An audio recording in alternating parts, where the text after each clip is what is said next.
તમારું નામ અને પરિચય? મારું નામ રૂપેશ ગુપ્તા, ચિંતનભાઈ જે છે એમના મિત્ર છું.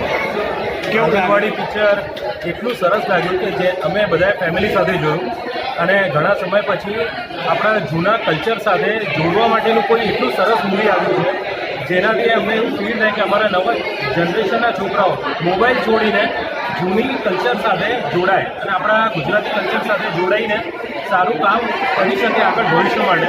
એના માટેનું બહુ સરસ મૂવી છે. आपको आपको आपको आपको आपको तो बचनी चाहिए.